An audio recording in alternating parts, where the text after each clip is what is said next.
કેમ છો મિત્રો? મારું નામ છે ડોક્ટર ધવલ માંડવી. હું ઓર્થોપેડિક સર્જન છું. મારી સાથે છે ડોક્ટર અમિત ઉદાની સાહેબ. સાહેબ ઓર્થોપેડિક સર્જન છે અને તેઓ ટ્રોમા સ્પેશિયાલિસ્ટ છે, જે આજે મારા સવાલના જવાબ આપશે. મારા રૂટીન સવાલમાં પહેલો સવાલ એવો છે, ન કરે નારાયણ હાલતા ચડતા કોઈને ઈજા પીઠ થઈ જાય, હરતા ફરતા બાઇક ચલાવતા કોઈ ઘરે પડી ગયા હોય છે, ઘરે કોઈ વખતે પગમાં પગ પડાઈ જાય છે અથવા સીડી પરથી પગ લપસી જાય છે, એવા સંજોગોમાં પ્રાથમિક સારવારમાં શું કરવું જોઈએ કે શું ન કરવું જોઈએ, એ બાબતે થોડીક માહિતી આપણા દર્શકોને આપશો. ચોક્કસ. પહેલી વાત તો એ છે, કોઈને ફ્રેક્ચર થાય નહીં ને કોઈને એવી ઈજા થાય નહીં કે જેના કારણસર શરીરમાં કોઈ પણ પ્રકારનું નુકસાન થાય. પણ વ્યક્તિ ઘરે જ પડી ગયો છે અથવા એક્સિડન્ટ થયું છે, રફલી આપણે જે કોઈ ઈજા છે એને 3 ભાગમાં ડિવાઈડ કરી શકીએ. જેમાં પહેલું આપણે લઈએ કે જેમાં તમને ખ્યાલ આવે છે કે કદાચ સોજો છે અને કદાચ એની અંદર ફ્રેક્ચર હોઈ શકે, તેવી સ્થિતિઓની અંદર જે પણ જગ્યાએ આ બનાવ બન્યો છે ત્યાં ને ત્યાં જ એ પેશન્ટને અથવા તમારે પોતાને જે પણ ભાગમાં ઈજા થઈ છે એને આપણે સ્પ્લિન્ટ કરી દેવું જોઈએ. સ્પ્લિન્ટ મતલબ એને કોઈ પણ પ્રકારે ઇમોબિલાઇઝ કરવું, જેના કારણે એ ફ્રેક્ચર વધે નહીં. જેમાં તમે પાર્ટી ઉપર મારી શકો છો અથવા તમે એની અંદર ફૂટ પટ્ટી લગાવી શકો છો, રૂમાલ વડે બાંધી દેવાની ફૂટ પટ્ટી, પછી તમે એના ઉપર બરફ લગાવી શકો છો.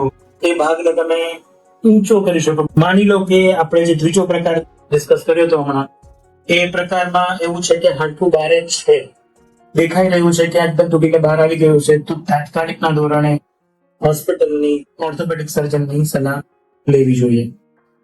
બીજી વસ્તુ તમને મારે ખાસ ધ્યાન આપવી છે કે જે વસ્તુ નથી કરવાની, કોઈ પણ પ્રકારે એના ઉપર તેલ બામ ટ્યુબ કશું લગાવવું નહીં, કોઈ પણ પ્રકારે માલિશ કરવાની નહીં. એ જે ભાગે ઈજા થઈ છે તેનો ઉપયોગ જ નહીં કરવાનો. મતલબ પગમાં છે ચાલવાનું નહીં, હાથમાં છે તો એ હાથ પર વજન આપવાનું, એટલી વસ્તુ ખાસ ધ્યાન આપવાની. હવે આમાં સાહેબ કેટલીક વાર એવી કન્ડિશન બને છે જેમાં જે દર્દી છે જેને ઈજા થઈ છે ક્યાંક બહાર ફરવા ગયા હોય છે, ક્યાં તો જેના કારણે ડોક્ટર અથવા હોસ્પિટલની પહોંચ એમના માટે મેળવવી મુશ્કેલ થાય, 1-2 દિવસ એમને ત્યાં રહેવું પડે એવું હોય, યા તો પછી રાતે બહુ મોડાઈ 8-9 વાગ્યા 10 વાગ્યા પછી ઈજા થઈ, એવા કન્ડિશનની અંદર દર્દીએ શું સાચવવું જોઈએ જ્યાં સુધી એ લોકો હોસ્પિટલ પહોંચે? તો તેવી સ્થિતિની અંદર પેશન્ટે જે આપણે પેલા ડિસ્કસ કર્યું કે જે વસ્તુને સ્પ્લિન્ટ કરી દેવી જોઈએ, જે વસ્તુને હલન ચલન ના થાય, એના પર બરફ લગાડી શકાય, સાધારણ દુખાવાની દવા લઈ શકાય.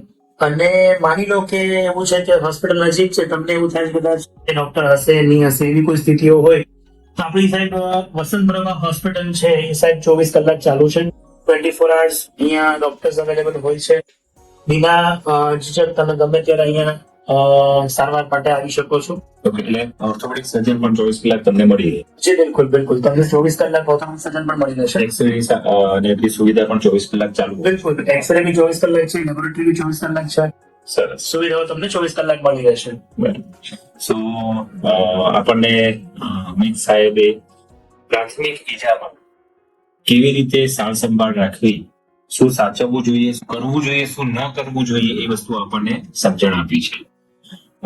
તો આપણને ક્યારેક ઈજા થાય અથવા તો કોઈ આપણા નજીકના મિત્રો કે કોઈ સગાવાલાને કઈ ઈજા થાય, એમાં સ્પ્લિન્ટિંગ કેવી રીતે કરવું એ બાબતની વધુ જાણકારી સાહેબ આગળ બીજા વિડીયોમાં આપશે.